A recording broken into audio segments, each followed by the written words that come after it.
All right, I give up on the the intro there.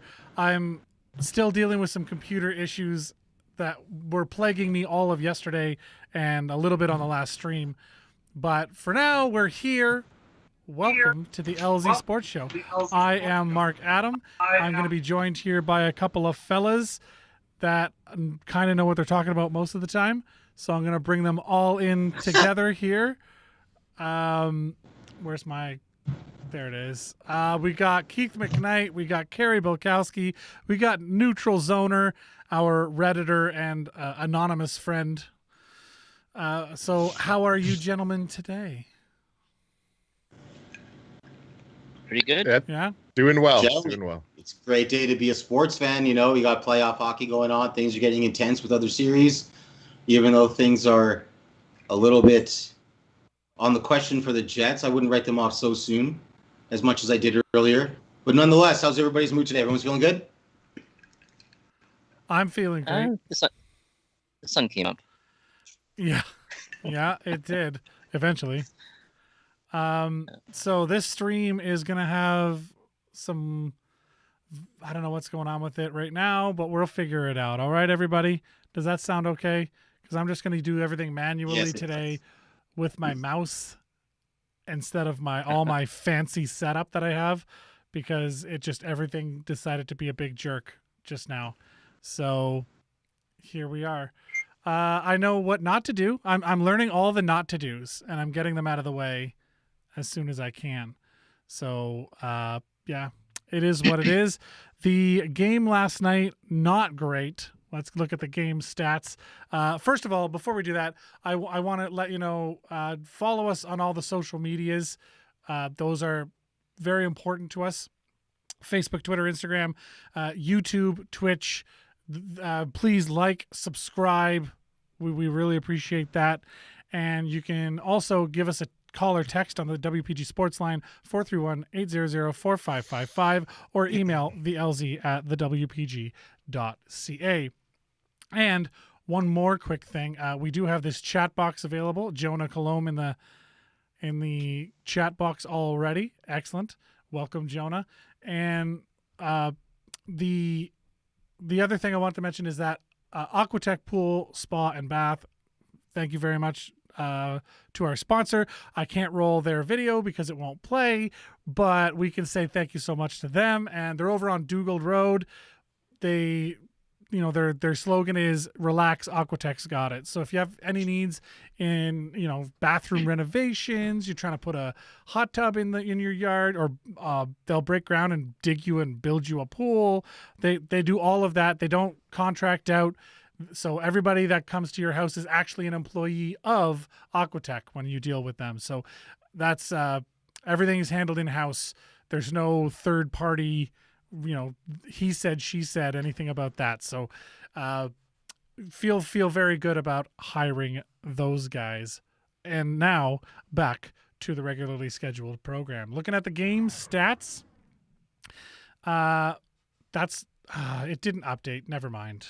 Okay, my computer is having an absolute meltdown. I'm over it, actually. Carey Bilkowski, are you still with us? Oh, he looks frozen. Yeah, well, that's not my fault this time. That's his fault. But am I still on? Yeah, you're still here. He'll be back. He'll be back. Right. He will. So we'll throw it to you, Zoner. Player of the game, sir. Oh, it's a tough one. Yeah.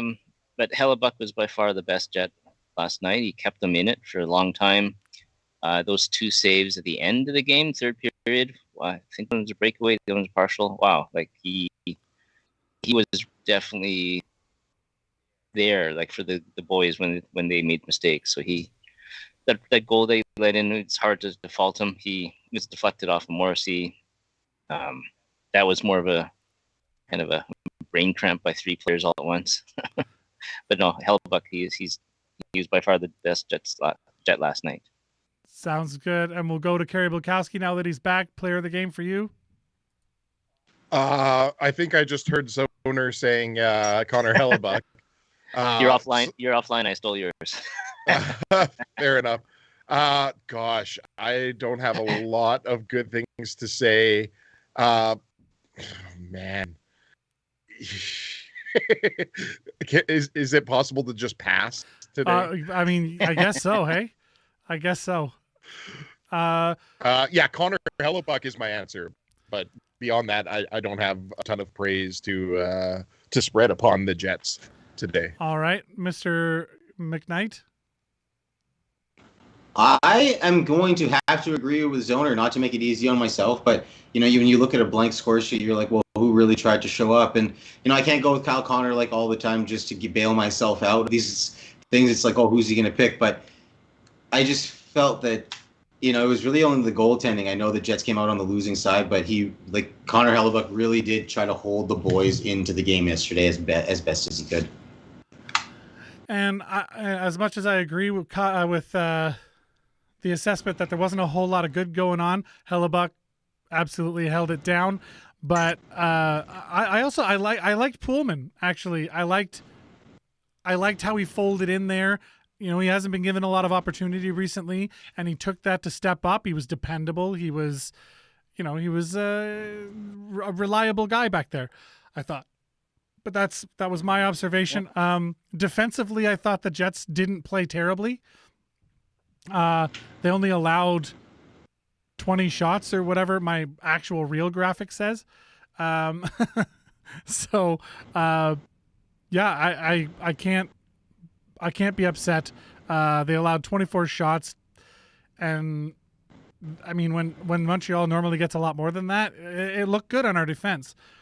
But the problem is, if you're not scoring at the other end to help out your goalie, who basically held it down for you, then we got problems. So, subjects that we want to get into today. Let's talk first. We'll get it out of the way because last time we didn't, and it was a whole thing. So the Scheifele suspension. First of all, before we get into how it affected the game, do we agree with the length? It really did affect the game. McKnight? Do I agree with the length? I agree with the length. I just don't agree with how they could feel that he didn't do anything wrong. But that's okay though. I mean, that's just me just really, really thinking about, Jake Evans, and that's no disrespect. I know I've been anti-Scheifele for a very long time, and I take a lot of heat for that. I just think that 4 games, okay, he's not a repeat offender. He didn't, it's not like the Nazem Kadri thing that we talked about. But, it's when, because the scouting departments and those other teams know that, even the announcers talked about, Kadri's known to hit high, especially during in the playoffs. He said, he's not a repeat offender. One of my favorite guys, Michael Remus, always says that about Nazem Kadri. He's a good player, but he is a repeat offender. And then you reminded me of that. And Mark Scheifele, 4 games, yes. Okay, I think it's fair. Boys, do you guys do you disagree? I only just started playing the game, so to me, it just the hit may have been a hockey hit in other people's eyes, but to me, I'm just still whoa, I don't think so. I think that maybe on its own, sort of in a vacuum, 4 games is an appropriate suspension for what we saw. But I don't think that the precedent has been set at all so far. This season, in that being an appropriate suspension line, and to start in the playoffs and basically take out, one of our top players with this sort of new standard they're setting. To me, I don't agree with the number in that regard when you put it into that context. Okay, Zoner? Because I'm still learning here too. Oh, for sure, Zoner. Let's hear you. Yeah, I definitely don't agree with the term, but it's based on the precedents set, and this year especially. So when Ryan Reeves gets 2 games for something that is definitely not a hockey play, it was something that happened after the whistle, where he's kneeling on a guy's head while pulling his hair out. And that's 2 that's games. A little nuts. So that's 2 games and he's also a repeat offender. And that was after the whistle was blown. This one, the game was still on. It was a hockey play, and he was trying to prevent a goal. Mm-hmm. Can you argue it's predatory? Yeah, I suppose, because that other Evans was definitely vulnerable, but he had the puck. right? Like a split second before the hit happened, he had the puck. What's the name of that fellow from the Habs who was lying on the ground and getting his head squished? Adam Graves? Graves? No, it's Park Graves. Yeah, not Adam, but yeah, his last name is Graves. Yeah, like he didn't have it. It was just in a scrum after a whistle, right? And that's 2 games. So you're telling a kid out there who's just picking up the game, or Keith, that you know what, hitting a guy with the puck is actually twice as bad as kneeling on the guy's neck, right? And while you're pulling his hair out, right? Like the length is bad. That being said, maybe they finally learned from the Tom Wilson incident because they don't want another gong show happening in the very next game or the very first game that Scheifele's back. I'm thinking somebody out there is deep down hoping that the Jets are out by the time the suspension is over. I feel that as well. Or they're hoping that the length is enough that the Canadians would have cooled off, right? And said, okay, that was pretty heavy. We're not going to go and goon show, like make the whole thing a total fight fest next time around. 4 games seems incredibly excessive to me for the hit, but sorry, I didn't mean to interrupt you there. Go ahead, Carey. I was just going to say, I don't think you need to start considering how the other team feels about your suspension length, because then you're going to start manufacturing all this false outrage. You know, if someone takes a run at Ehlers and hurts him, and even if it's a clean hit, all of a sudden the Jets can say, well, we're going to go head hunting for this guy next game if the NHL doesn't do something about it. And then all of a sudden you're exerting this outside pressure and you're basically creating a suspension that doesn't necessarily need to exist by threatening with violence, which is, again, just a terrible sort of path to start traveling down, because you're going to start seeing coaches and GMs and players taking advantage of that. It's implicitly there in the culture of hockey, though. Like it's code. rare that they all. Exactly, the code, right? So when Corey Perry accidentally kneed Tavares in the head, you know, like they fought right after, and you can see Perry says, "I want to fight," but Foligno says, "Well, that's our captain, and we got to go," right? So. Yeah, to me, that sucks. Yeah, so that's part of the hockey culture. Yeah. I totally don't disagree with, throwing down the gloves when there is some actual, sort of conflict there. But yeah, making Corey Perry fight, like, listen, Corey Perry, there's a million reasons you could want to fight him, on any given game. But that hit shouldn't have been one of them. That was a freak accident. And he said he didn't want to fight. And he had to fight, and it's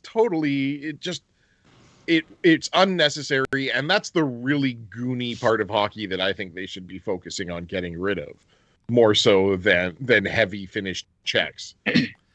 Yeah, I think so too. I think Zoner made a lot of good points about comparing that to repeat offender Ryan Reeves, repeat offender Tom Wilson. It's not on par. But in the chat, you do see Greg saying, "I believe that the length of the suspension is intended to let emotions settle and have cooler heads prevail. If Scheifele was back in the next game, the Habs would have murdered him." So there's pushing Carey's point of, they sort of force the NHL's hand in a certain way, but at the same time, that's not how this justice system should work. That's not how we should expect our league to handle disciplinary issues like this, is going off of like, well, if he's in the game, it's going to cause more disruption to the game than we want. So just give him 4 games, make him go away. Like it just seems unfair at that point. So again, that's sort of my look at it. But when I look at it again, I do agree with a suspension. The more I look at it, the more I realize he had a chance to play the puck and didn't. He chose to throw the hit instead of making any kind of play on the puck itself. Had he even taken a swipe at the puck with his stick first, I think he gets away with it. You can sort of relitigate this play all day, every day. But the fact of the matter is, you as a hockey player are allowed to go for the man instead of the puck. And, like Scheifele said, he was trying to stop a goal. Yeah. When you break it down and you do the, the Zapruder film, like frame by frame, and you say, okay, well, 3 frames before he made contact, he had an opportunity to, circle away. Like it's totally not fair to the moment, because, players are going, he was skating 50 kilometers an hour or whatever insane speed it was. And to expect him to make a split second decision like that and to not do anything.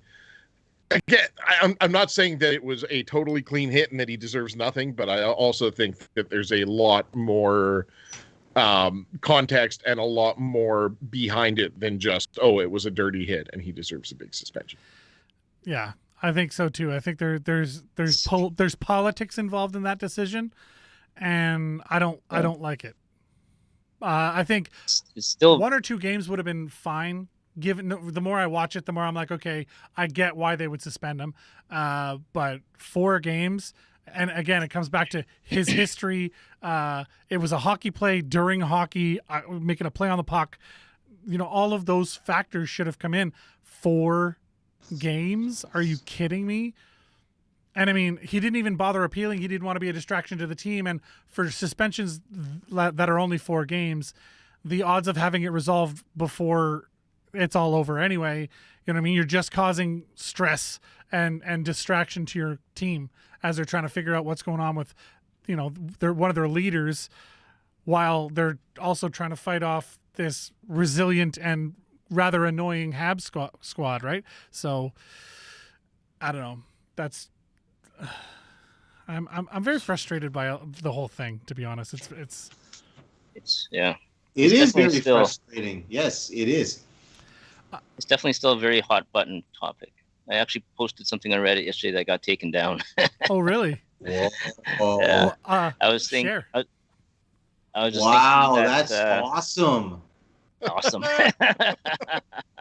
So I was texting with friends who are not from Winnipeg, who are hockey fans, but maybe more casual fans than I am. And they're asking me, is Scheifele a goon? Is he a dirty player? Just normal for him? And this is kind of discussions actually happening among people who are not from Winnipeg, or people who don't watch the Jets. Like all they see is this one hit. And it made me go back in time to Todd Bertuzzi, right? Yeah. For those of you who are not in Vancouver, you probably only remember one play in his career, Yeah. right? Todd Bertuzzi, like when he pile drove Steve Moore's head into the ground, or ended his career. Horrible, horrible play. So I'm not comparing the plays, right? Like that's not the issue. It's just the fact that you mentioned this guy's name. You only remember that one play. Yeah. I have a feeling that That's a really good point, Donner. there's a serious. I don't mean to cut you off, but that's a very strong point. Yeah, because Bertuzzi was actually an excellent player. He had 40-goal seasons. He was actually a huge guy who loved to play finesse. He loved dangling. He loved putting the puck between his feet or between your feet. He was a bit of a showboat too with that stuff, right? He loved skating, shooting. He hardly hit guys. He frustrated the heck out of the Islanders, which is why they traded him, because he's a huge guy. They didn't like to hit. And then all you remember is this one play, which, he's a goon. He doesn't belong in the league. He's like, Donald Brashear, or sort of like guys who can barely skate, right? John Scott. Well, But no, he was definitely not that. Now we've got Scheifele. I have a feeling, he's still young. Who knows what will happen in the rest of his career? But there's a huge chance, given the internet, given the fact that this is now on YouTube forever, right? Like he might win a championship, and all people talk about is that dirty guy, right? yeah. So, I have to disagree with you there. If only, and don't get me wrong, I think Scheifele's getting a lot of scrutiny from a lot of places. But I think the Bertuzzi hit was so much more flagrant and so much more of an actual assault, whereas Scheifele's play was still a hockey play. Again, like it or not, whether or not it was a charge or he hit his head or he left his feet or whatever, he was still making a hockey play. And Bertuzzi just took a swing at a guy from behind. Like it was a completely different set of circumstances. yeah. So And maybe having said that, Yeah. I love Todd Bertuzzi. He was my favorite player up until that moment.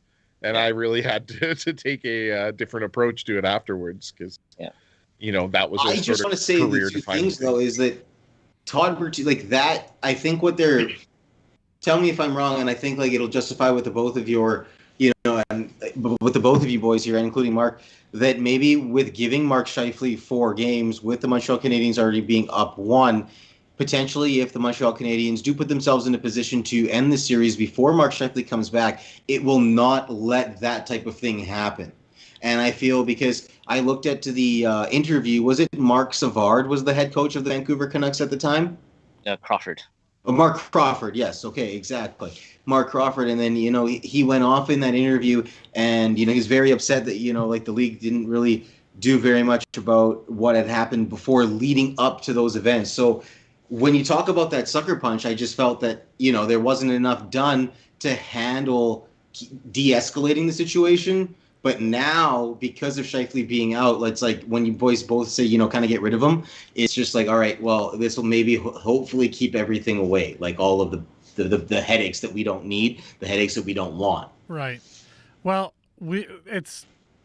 unfortunately, this is where we're at. There's no going back. He's not appealing. So 4 games it is, which, 1 down, 3 to go. And if the Jets aren't careful, he's not going to be back in this series at all. So let's actually talk about the game. I know I don't have the graphics working today, which, I'll fix for the next one when we do this again Monday.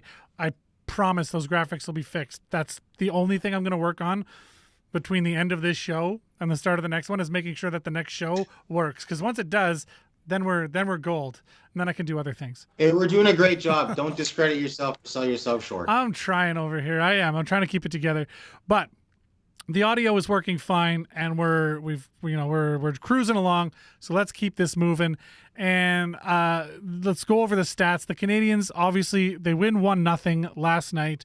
They have 24 shots on goal. The Jets get 30. The Jets actually won in the faceoff circle, 55% to 45. Both teams going 0 for on the power play. Canadiens 0 for 1, Jets 0 for 2. Canadiens only get 4 penalty minutes. Jets only get 2 penalty minutes. A vast improvement now that we've got rid of that goon Scheifele. Only 2 penalty minutes for the Jets. 20 hits for the Canadiens to the 49 hits the Jets laid out. So that's a big difference. When you look at the score sheet, it's pretty easy to sort of walk you through it. Toffoli gets the goal from Lehkonen and Weber, and that's it. That's the whole scoring summary. Carey Price gets his 8th career playoff shutout, I should say, 8th career playoff shutout, and so they walk away with that. He goes 30 for 30 on saves. Connor Hellebuck goes 23 for 24. And this is where we're at. So, gentlemen, let's talk about the game itself. We decided, I think sort of unanimously last night in the chat, that the Montreal's defense was the big story of this game. And let's throw it over to Zoner first, because I really liked how you said, Montreal defense was a team effort, and you said they are Borg. So continue on that thought. Borg? Oh, Borg. Yeah, Borg. Yes.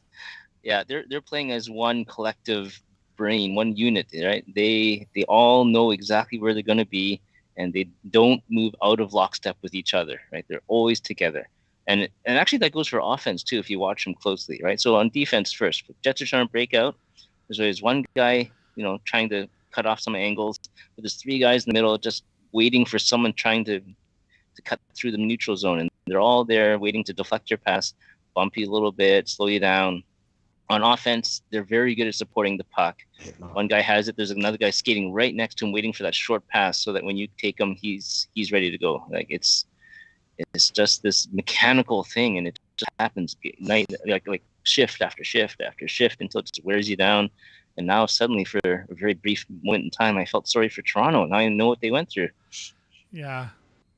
Sportsnet did sort of do a flashback to the Toronto series, showing off one of the Leafs' power plays, where Montreal was in this sort of the diamond defensive position on defense, and just shutting down every single shooting lane and completely taking away passes and frustrating the heck out of the Leafs. And you can see that's the exact game they're playing against the Jets right now.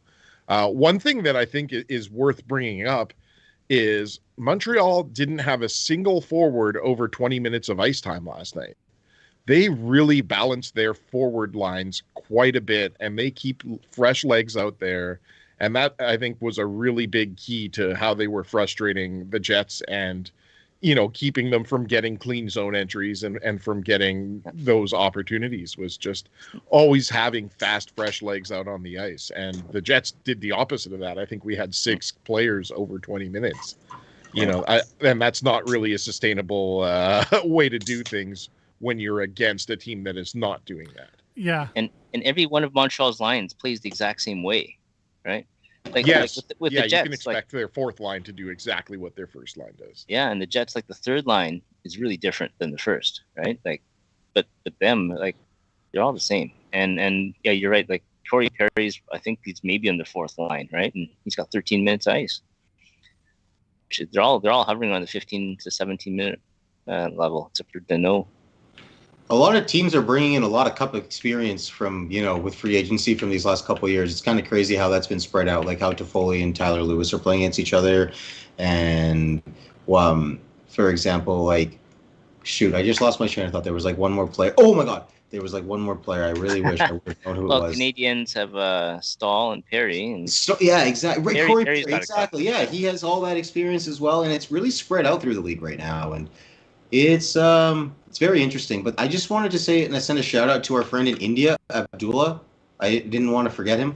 I know he's watching. So hello, Abdullah. Thank you for joining us all the way from India. That's crazy. So now we're the number 1 show in India and Thailand. Yeah, that's right. Yeah, we're taking the East. One other stat I wanted to sort of bring up that I think is very telling of the game.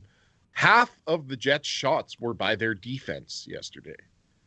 And that is not typical of the type of game that the Jets normally play. Yeah. They are not really a in front of the net deflecting shots team. They are more of a fast break and, occasionally get something behind the net and play the puck out front.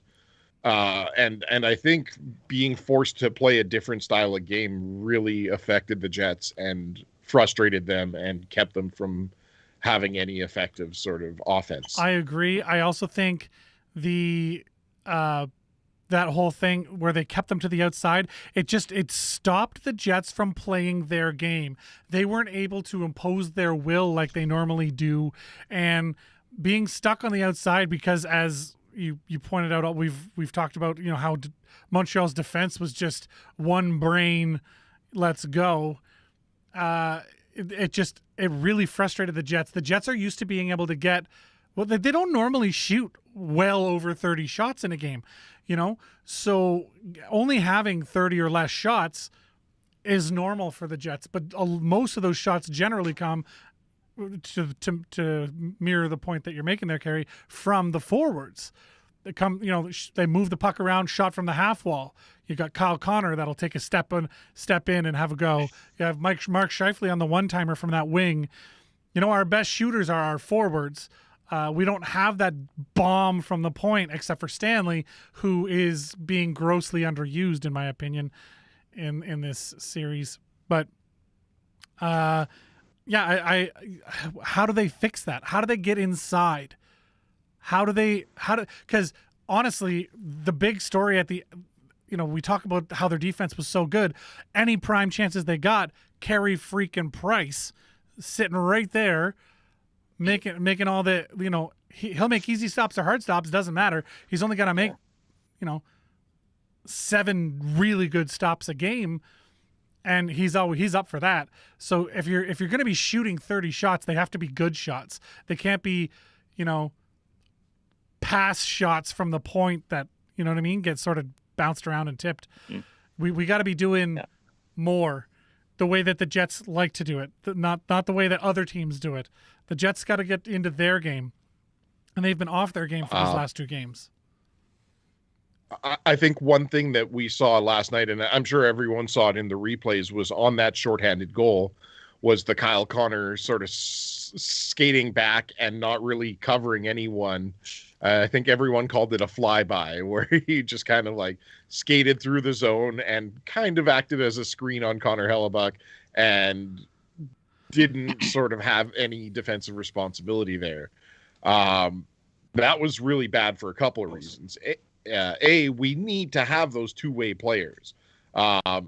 Not having someone like Paul Stastny in the lineup, like he's been a guy who's been so good defensively and so good at keeping those responsibilities. And then your top line guys, you need your Kyle Connors to be better and more responsible defensively. And you need, Nick Ehlers to take some shots too. I mean, Kyle Connor didn't have a shot until the third period. Night. Ask Mark. Sorry to jump in there so rude. No, that's okay. I'm just filibustering mostly about how bad all the Jets played. But really, Kyle Connor didn't have a shot until the third period of the game yesterday. You can't win games when your snipers, when your goal scorers aren't getting shots on net. Well, and that goes back to, the defense are the ones that were putting all the pucks on the net. And if they're getting all the shots, then who's getting these tips, right? Nobody's touching these pucks on the way through. We got to do better. And Dubois, what do we think of Dubois? One of the big storylines that's still told by the Sportsnet panel, amongst other groups, is how is Dubois going to step up? Because Stastny's out, Scheifele's out. You really need Dubois to be on his game. What did we think of his play? Let's start with Zoner. It's interesting you brought up the Sportsnet panel because they actually disagreed with themselves. Yeah, well, I like Bieksa calling them out. That's great. Yes, yeah, Bieksa said, I don't know what you're looking at. Like, Cassie shared some great clips, but other than that, he was gone. He was invisible. I agree. I think either he's hurt, maybe he just can't skate, or maybe he just can't skate. like either it's an injury that's hampering him, or he just doesn't have it in him. But he's always a step slow. He's really slow at changing directions. He doesn't have much of an acceleration. Like when you stop, start. Like hockey is a lot of stop starts. Yeah. And he just sort of turns around them. A month ago, when I thought Scheifele was hurt, it was the same kind of behavior, right? Like there's a stop start. Well, he just makes a loop and hopes to keep his momentum up, so he doesn't have to go from 0 to 100 again, right? Yeah. Like he's just kind of gliding through it. And we saw that a lot from Dubois, well, pretty much most of the season. But last night, when you're depending on him, that's when it hurts, right? When this is your chance to shine, you're going to get first line minutes. You're going to get the best two wingers. Well, maybe the best two wingers that the Jets have. Yeah. But he had a couple passes that went nowhere, right? Which is another Dubois thing. And that's been a thing since we've had him. Yeah, behind the back pass. Like, where was that? Like, who was open on that one? Like, nobody was open, and it just sort of kills the chance. And he makes odd decisions too. Like there'll be a dump in, and he'll have the inside track on the guy, and then for some reason he'll try to get on the other side of the guy, which slows himself down and gives the defender a chance to get between him and the puck. When if he just kept skating, he would have got there. He makes weird decisions on the fly like that all the time, and I can't figure out what his deal is. If he's hurt, then that kind of explains it, but it doesn't explain the length of time he's been doing this. Yeah. And some people are like saying, well, let's give him a pass because it's been a weird year and he can't get in sync with the rest of the team. But I'm thinking, well, they're 50 games into it now? Yeah. It shouldn't take you 50 games to get in sync with your team, right? Like, yeah, it's not a normal year, but 50 games is a lot of games. Honestly, in that Oilers series, they looked like a machine. The Jets looked like a perfectly built, well-oiled machine. And in this series, they're missing parts. They're missing steps. The gears aren't connecting. They're making passes to nowhere. It's a whole thing. Carey Bilkowski, please expand if you have any thoughts on this. Yeah. So quickly, I mean, the Canadians are doing to the Jets what the Jets did to the Oilers last series. They're just stifling the heck out of them, frustrating them, and making things very difficult. Yeah. To go back to Pierre-Luc Dubois, I've been a huge proponent of him all season, and I've said, he does the right thing 95% of the time. He wins battles on the boards. He works hard for puck possession. He's not necessarily the hands and the skill player that I thought we were getting and that a lot of people thought we were getting. But I think he's done really well. And I think in that Edmonton series, he was incredible just as a grinding, hard-nosed, sort of power forward. He didn't have really the offensive production, but I think he did a lot of great things. I think now that he's sort of expected to step up, with no Scheifele and no Stastny in the lineup, I don't know if he's going to be able to do it. We all saw what he did last year on Columbus against the Maple Leafs, where he just decimated them. I think he had 10 points in the playoffs or something like that. Like, he was great, but it's just, I don't foresee it happening. I think if we are going to get through this, it's going to have to be our sort of veteran, existing players who are going to step up. We're going to need to see Nick Ehlers and Kyle Connor and Wheeler and, God, a guy like Mason Appleton who didn't have a shot on goal yesterday. Yeah. Well, that can't happen. You need those guys to be, pushing and banging and getting up into Carey Price's face and making his life miserable. And I have a question, because all year I was super on board and I was a super fan of Andrew Kopp. He has been absolutely invisible in these playoffs. What is the deal with that guy? Does anybody know what's going on with Andrew Kopp? Because he has been a non-factor from day one of the playoffs. I kind of forgot he was there. He did miss a game before the end the playoffs started, right? So maybe he's dinged up too. I mean, but again, they all had 9 days off, so whatever dings they had should be helped like a little bit better. Well, we also talked before. about that rest he wasn't versus the greatest, rust, right? Was that 9 days really helpful, or was it harmful to their? You know what I mean? When you're not playing games at that level, it's hard to get ramped up to play at that level. But they'd better get to that level soon, because this series is going to be over before they're ready. Yeah, no kidding. I sort of called out Kyle Connor on that on his back check on the shorthanded goal there. Andrew Kopp also just completely let his guard down and was not good on that play. And that sucks, because he's been a guy who's normally our sort of standard of responsibility and of being a good, solid forward. We could really use that 4-goal game he had earlier in the season, tomorrow, Sunday, when the Jets come back here. I'd love to see an Andrew Kopp or a Lowry sort of be a bit more of a force in the game. I think for that to happen, the Jets really need to flip the script here. They need to be the ones dictating the pace and break the trap, which I'm kind of curious what you guys' opinions. How would you break the trap? I think you give the third line a lot more ice time, because Adam Lowry, forget the third line. Give Adam Lowry's line more ice time, because he makes things happen when he's out there. He's always buzzing.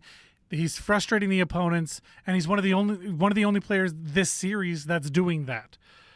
We saw that, the third and fourth line were very frustrating against the Oilers. So you love to see that. And sort of the first and second line were able to just sort of exist and do their thing. Where this series, there's a lot more impetus on that first line when Scheifele was in to do better, and now we're like, oh, Dubois, you have to do better. But honestly, it's the third and fourth lines that make the difference in the playoffs, right? Your first line should cancel out their first line. Your second line should cancel out their second line. So when you get out there, it's that third and fourth line. And we talked all season about how the Winnipeg Jets had arguably the best third and possibly the best fourth lines in the league. And they are not doing that in this series. We haven't seen that in the last 2 games. We saw it in the Edmonton series. They were up for it. They were all over that, but they are not creating the chaos that they should, and I think it comes back to that ice time thing. They need to spread the ice time out more.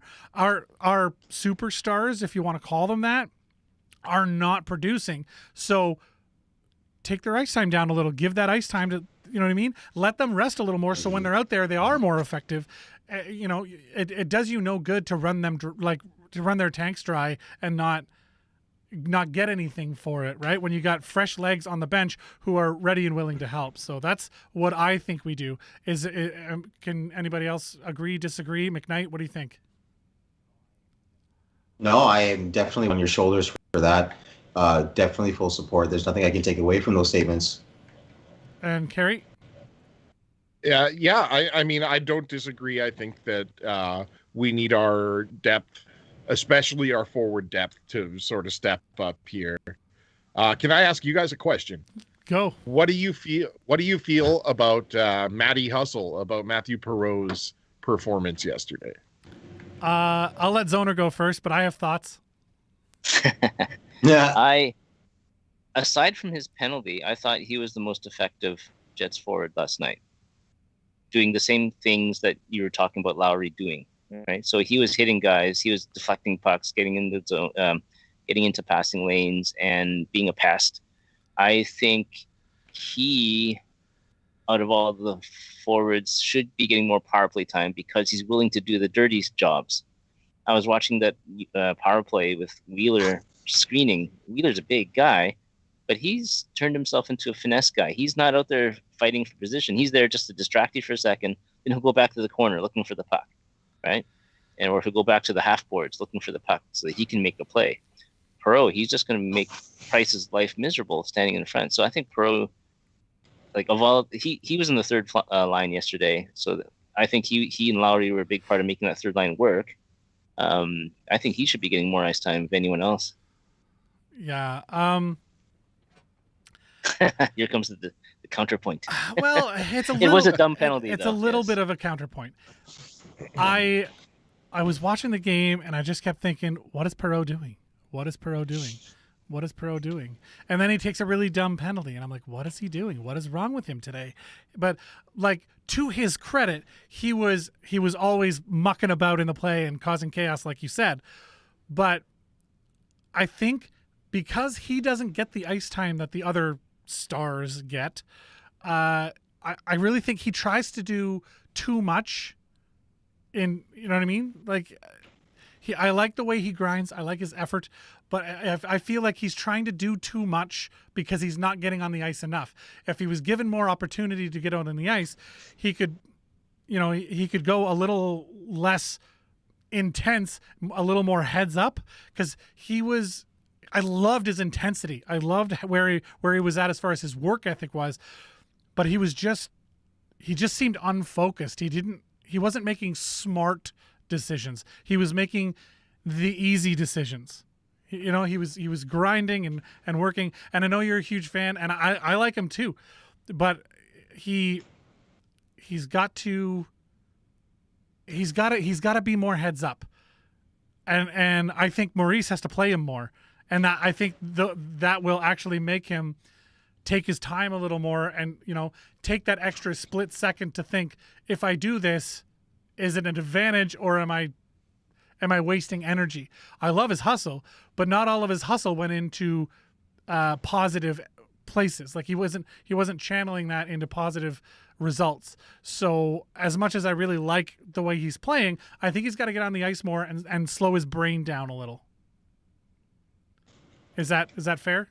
Or I mean, it's fair. I'm not sure if I 100% agree, but I think ultimately we can all agree, though, that Perreault shows the hustle that a lot of our other players need to start showing. They need to start moving their feet. I will 100% agree with you on that. 100%. Continue. Night in, night out. Sorry, go ahead. He's always, go right ahead. No, sorry. No, we're getting our wires crossed here. Yeah, we are. Okay, so we've talked about all of this. Scheifele suspension. Montreal's defense is insane. It's backstopped by Carey Price, one of the best goalies ever to play the game. Do you think that playing against a guy like Carey Price is good or bad for Hellebuck right now, where the Jets are down 2-0? Is this do we think he's affected by it? He generally doesn't seem affected by much, So I think he's motivated. yeah, I think he's motivated, right? And even like last night. We all agree that last night he was probably one of the guys who kept them into the game. And I know I write some of my comments. It seems like I'm pretty negative towards his teams, and I write this guy off, write that guy off. But I'm just calling it like I see it. With the game that he played yesterday, Carey Price is the type of the individual that him and Connor Hellebuck probably will be two of the most highly contested and highly talked about individuals for another Vezina Trophy, repeat year, whatever it may be. But they're always going to be in that conversation. And I think that Carey Price makes Connor Hellebuck raise his game up. Because it's not like the Jets were blown out. No, that's true. It was a 1-goal game. They just couldn't break Price, and they just couldn't break down that Habs Borg defense. Resistance is futile. Yeah, I think Price played great, but I think honestly with the quality of saves that Hellebuck made, if the Jets had gotten a couple of goals, we would be talking about how Connor Hellebuck stole that game, because he's been playing at the top of his game. Maybe the first game there were a couple goals early that we would like to see not have happened, but as a whole, I think Connor Hellebuck is not an issue that I'd be concerned about when it comes to the Jets' performance. I think you can count on him to be good day in, day out. Zoner, thoughts? I agree with Keith. I think he steps up to the challenge. I think he likes that. I think he likes facing Price. It's his chance to measure up against the best of his generation. There's that old saying, you got to beat the best to be the best, right? And yeah. Carey Price is, other than Marc-Andre Fleury this year, who is, as far as like older goaltenders that people don't expect to perform as well, he is insane this year. But Carey Price is one of the best goalies to ever play that position. Am I wrong? Yeah, yes, he is. He's one of the few. Yeah, he's one of the few that can steal an entire a series. Right? A lot of them can steal a game, right? But last year he stole that Pittsburgh series, for example. Do you couple years ago he suffered a concussion and he was out for a very long time? Well, even this year. Yeah, he was out for a lot this year. Okay, yeah. So speaking of that, I remember the first time a couple of years ago that I saw Carey Price jerseys in Winnipeg when he went down with that first concussion. I was like, yeah, this guy's a superstar. Yeah. He is. He deserves all of the credit that he gets for being as good as he is. He just does. Yes. And I'm glad he's worked through the Marilyn Manson stage of his life that he was going through that I said at the beginning of the season. Explain the Marilyn Manson stage. You're going to have to elaborate. Like, he this could get had ugly this one fast. photo, and I tweeted, I was like, man, what's up with your Marilyn Manson stage? Like, he was wearing, like, all this black, and it looked like he might as well have just worn some black lipstick like Marilyn Manson, and his hair was just all cheap. I was like, ooh, this is not a Carey Price look. And then he's worked through that, and, he's come out the other side. Another conspiracy theory based on appearance, brought to you by Keith McKnight. Yes, that's right. Conspiracies with Keith. Another show coming to you live. Yeah. Speaking of which, go ahead. The Montreal Canadiens wear blue pants. Sorry? I said, speaking of which, the Montreal Canadiens, they wear blue pants. Just like the Habs. The Habs, yes. And then the blue pants are really getting it done for them. I'm really surprised they lost yesterday. Yeah, that's the other thing. Let's get into the league talk for half a second, because right now the Vegas Golden Knights took that one in Colorado. Or wait, no, that's in Vegas. They're in Vegas for that one. So that series is 2-1. The Islanders are down 2-1 from Boston. The Tampa Bay Lightning are up 2-1 on the Hurricanes. Every series is 2-1. Well, ours hasn't had 3 games yet, but it's this round seems a lot more even than the previous round. where we had a couple of 4-0 sweeps, and it just seems like it's a little more competitive in each of these series. That first game between the Knights and Colorado notwithstanding. No, not at That all. was And what was that score? 7 something? 7-2 or something. 7-1. Yeah, it was gross is what it was. But we really saw the Avs sort of flex their muscles in that one. And maybe they thought that was enough to hold them off for the rest of the series. But obviously the Vegas Golden Knights, and again, they have Marc-Andre Fleury there standing on his head. So But that like you series is gonna boys be always exciting. tell me, though, the three of you always mention to me that, it doesn't take very much for a goal to happen. And you saw that yesterday in that Vegas game. I was like, whoa, like deflection here, deflection there, boom. Next thing you know, like. Did you the game winner that Marchessault scored, where he was well behind the net and just banked one off the back of the goaltender? Like, that was just an incredible heads-up skill play right there. Yeah, you don't see a lot of that in the playoffs. Yeah, no kidding. But yeah, so who do we think is going to come out of these series? Let's go one by one. Let's go with the Colorado Vegas series since we're talking about that. I assumed a 4-game sweep. I honestly did. So I'm going to say, given where we're at now, 2-1 for Colorado, I say Avs in 5. I don't think the Vegas Golden Knights win another one. I'll go against the grain. I'll go against the grain on that one. Just seeing how fired up Vegas was yesterday, and how incredible their arena was. I think Vegas is going to steal this series. Really? I think they're going to make the big comeback and go for it. Okay. Yeah. And like, that's against, arguably the best team in the league in the Avalanche, who are super complete, have incredible offense, very solid defense, and great goaltending. But, there's just a spark you see in the Golden Knights that I'm really impressed with. I would like to see the Golden Knights win because I really like Marc-Andre Fleury and I want him to have a cup. I do. Another one on the way out the door. But because he's getting older, he's not getting younger. Like that retirement age is sneaking up on him way sooner than you think. So we'll see, how his career turns out. He might, maybe he's going to be the next Jaromir Jagr playing till he's 50 something. I don't know.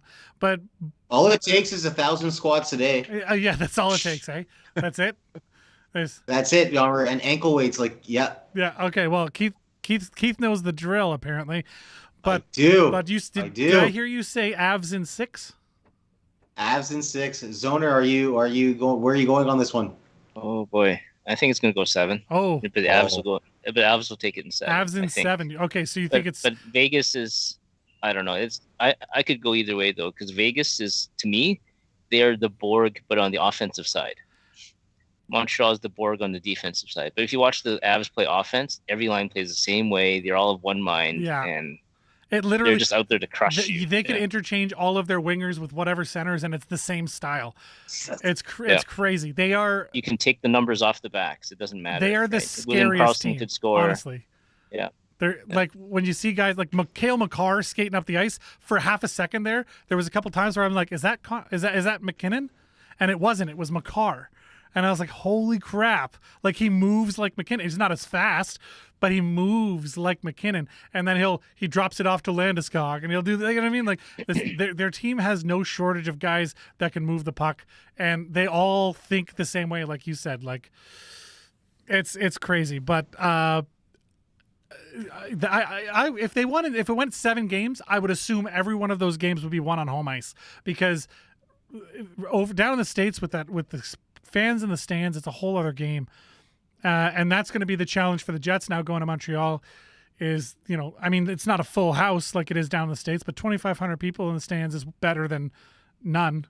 500. Or was it 500 frontline workers? But it still kind of looked empty though. Well, 500 people in a building that holds what, 30 grand? 15. 16,001 actually. Is that the number? For the Jets, no, it's 15 and 4. 15,004. 4. Okay, I was close. Yeah. But you went over. You went over. I would have probably got it. If you were on, if you're on the Price is Right, you went over, so you would have been disqualified. So That's true. Islanders, Boston up 2-1. I would like to see Boston go down in this, just because Brad Marchand. But anyway, I just don't like the guy. But he is. Hey, you're not the only one. You're not the first. You're not the last, Mark. But he's a good hockey player, and he keeps helping his team win. I think Boston wins this probably in 5 or 6 games. I agree. The Islanders are sneaky. So if the Islanders win a couple more games, I wouldn't be surprised. But I think Boston takes this series overall. Thoughts? I'll go last on this one. Okay, Zoner. Yeah. I think the Bruins are too deep and too experienced. And the Islanders superstars haven't really shown up yet. Like Barzal just scored his first one in game 2, I think it was. That said, Barzal's been playing very well. He just hasn't been scoring. I really liked. Yeah. I've liked his play. He only just potted his first goal the other day, so that was rough. But yeah, continue. Mm-hmm. Oh no, so I agree with you that Boston's got the series, and it'll probably in 5 or 6. Maybe. Yeah, I'm thinking 5 or 6. Mr. Bilkowski. Yeah, I mean, Boston is a frustratingly good hockey team.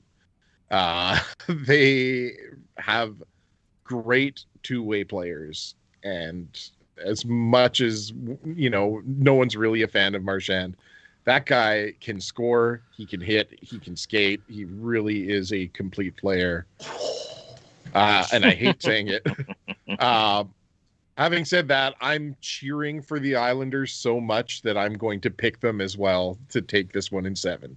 Nice. I'm taking the underdogs here. Yeah, and nice. I would like to see the Islanders win. I just think Boston is too overwhelmingly good. McKnight, you said you wanted to go last on this series. Go ahead. Thank you so much. Another conspiracy coming live to you right now. Barry Trotz, Manitoba's finest. Any team he coaches, I will always root for him. He is the man. He is such a beautiful person.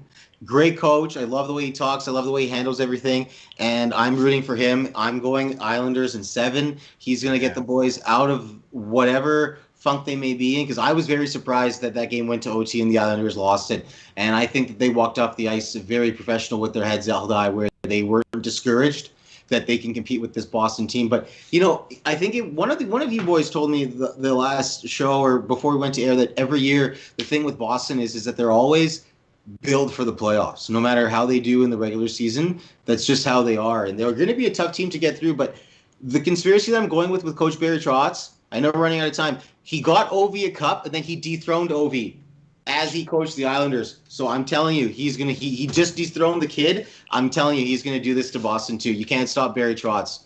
He's the GOAT. He is the GOAT. Love it. All right. Another conspiracy tinfoil moment from Keith McKnight. And the last series to talk about here is Tampa Bay is up 2-1 on Carolina. Carolina was the first seed. Tampa Bay, another team that I think built for the playoffs, does very well in the regular season, however, generally.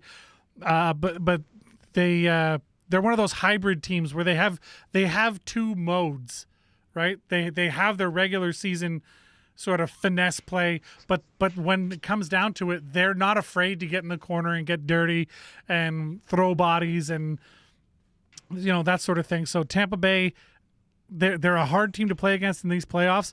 Carolina, honestly, if you had asked me at the end of the season, I would have said Carolina. If they had met in the first round, I would have said Carolina would have wiped the floor with them. But now that the Lightning are coming off that huge 6-game series against Florida, they play great in that series. They've got nothing but confidence, and that's a problem when you're Carolina, when you're playing a team in the Tampa Bay Lightning that are that confident, that pumped and jazzed to go. So I think the Lightning take this one. I'm going to say 6 games. It could go 7, but I'm thinking 6. Interesting note in that series is that all 3 games have been won on the road. So, Mr. Bilkowski, thoughts? I think Carolina's going to turn it around and win it in 7. You're just going to disagree with everything I say. It's cool. I'm not offended. Mostly. You know what? I love to cheer for the underdog. I love the hard underdog that is the Carolina Hurricanes.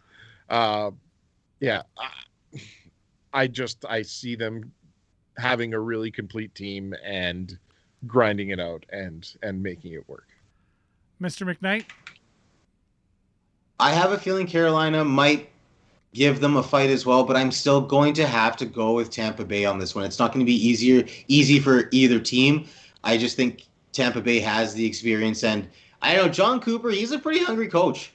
My voice just cracked there. That's awesome. But John Cooper, I am very into him, the way he runs that team, and I'm going to take Tampa Bay over this one. Don't mean to go on more of a ramble and rant on that one. Okay, Tampa Bay. Oh, but Tampa Bay in 7 though. Tampa Bay in 7. Okay. And Zoner. Tampa in 6. Tampa in 6. They've got experience. They've still got the skill. They've got Kucherov appearing from nowhere. Vasilevsky has the double queen-size mattresses taped on. They're ready to go. Carolina's goalie situation is a little bit more unsettled, which shouldn't be at the playoff time. And also, they've got one or two little nagging injuries, right? With Trocheck and Niederreiter. It's lightning. Yeah. So basically, we all agree, except Carey's going to argue with us on every single point, which is fine. It's cool. We're not mad about it. That's the thing about this show. You get to have your opinion, and then we discuss it. So I really enjoy talking to you folks, but I will also enjoy watching the Jets beat the Habs tomorrow night. That game happening on one of the Sportsnet channels, obviously, as they have the monopoly on the playoffs here in Canada. So we will see that game tomorrow night, Sunday, June 6th. Yeah, good job on the network on that deal. Yeah, right. We got to get TSN into the playoffs here somehow. But yeah, I would love to hear Dennis Bay. I would feel so good about hearing Dennis Bayak's voice on a Jets game in the playoffs. But that's not our decision. It doesn't matter. The post-game show tomorrow night, the Illegal Curve hockey show post-game show, will be tomorrow night after the game. We will have our show at 11 o'clock Monday morning. And I promise I will have all of these graphics fixed, or either that or I will cry on air, one or the other. That's appointment viewing. Right? All right. Way to build an audience. Let's go. Tell all your friends. Yeah, tell y'all friends. You want to see a grown man cry? Man crying. Yeah. This big ginger idiot. But thank you so much. Again, thank you to our sponsor, Aquatech Pool Spa and Bath. We greatly appreciate you. Pardon me. Got the hiccups there for a second. But follow us on all the social medias, Facebook, Twitter, Instagram. Smash the like button on YouTube, Twitch. Follow us. Like the video. It really helps with the YouTube algorithm to get it out there. And subscribe to the channel. Ring the bell, because that lets you know when we go live. There's more than just this show on the YouTube channel. The WPG magazine also has, there's the WPG Wine Down if you're into wine. So it's really cool. There's some free dance classes on there. There will be other shows coming to the channel as well in the near future. Keep your eyes on that, subscribe, and get those alerts. And you can always give us a call and or send us a text on the WPG Sports Line, 431-800-4555. And you can also email thelz@thewpg.ca. We will see you next time in the LZ.